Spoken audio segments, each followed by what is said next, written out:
You guys ever wonder what your business is worth? Working so hard, hoping one day to get an exit?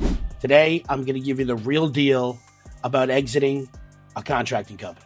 Okay, there's a lot of bad information out there as it relates to exiting your company and what kind of multiple and exactly what people and institutions will buy.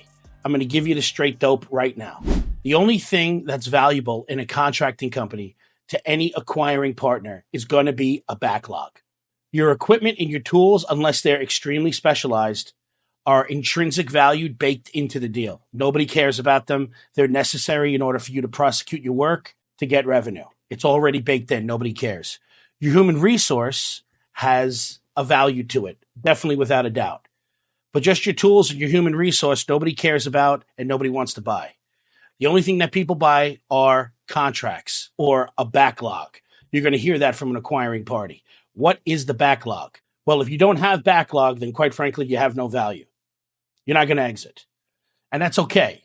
Let me shoot you guys straight right now. It's okay to not have a backlog and not be able to exit. You can grow a business. You can take large owner distributions during good years, take that money and put it into real estate and development. That's our cousin. We build stuff. We might as well build for ourselves, build our investment portfolio with the high income that we're earning with our company. So if you don't have a backlog and your model isn't set up where you can exit, it's still okay. You can still set up your retirement and set up your wealth for generations to come. But if you are looking to exit, the only thing that anybody's ever going to be willing to buy is your backlog. Backlogs come in the form of government contracts. You bid a bunch of jobs, you hit them, they're multi-year duration.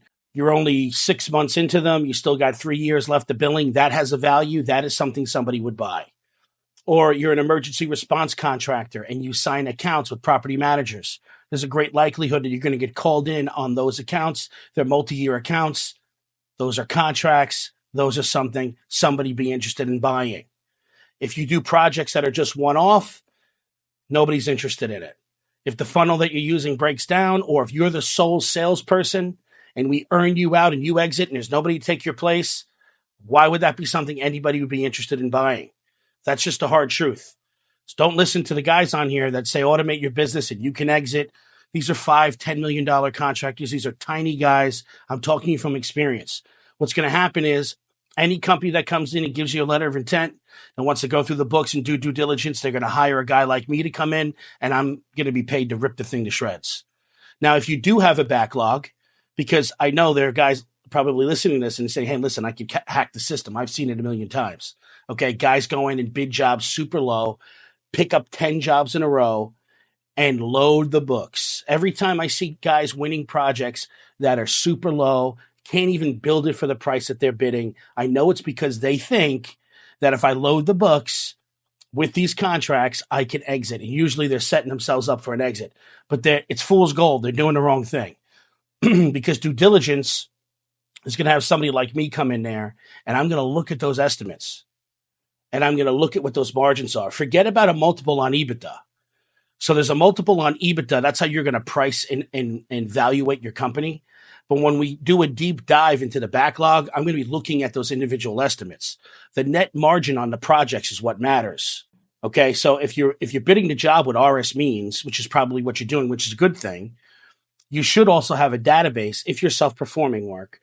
And if you're not, if you're a GC and you're using subs, you should also have a database of, so you could be tracking pricing that's coming in from your top tier subs that you're using over and over again. And the delta between what the real pricing is vis-a-vis that database and what would be carried in RS means, that's a ghost margin. Probably never even heard of that, right? Dude, you don't know what you don't know. There's a lot in this game. Okay. Now I would come in and look at something like that and say, hey, look, there's some money baked in here, or there isn't. The real deal when it comes to exiting your business is going to be a backlog, point blank, period. Now, I'm sure there are one-offs out there, guys who sold their business for their tools and their people and et cetera. I'm sure that happens. But when I'm talking about a real exit, the only thing that's valuable is going to be a backlog. So make sure if you are interested in exiting that you build the business appropriately and use a model that you can exit with. If you can't exit with your current model, that's still okay. On the years that you're making a lot of money and you have high income, remember with your tax planning, as it relates to your owner distributions, to set up a company, put the money in that company to do development and buy real estate and lower your tax burden, put the money in an asset and build your wealth over time. because you're not going to be able to exit. That is the straight dope as it relates to exiting a contracting company. Believe me.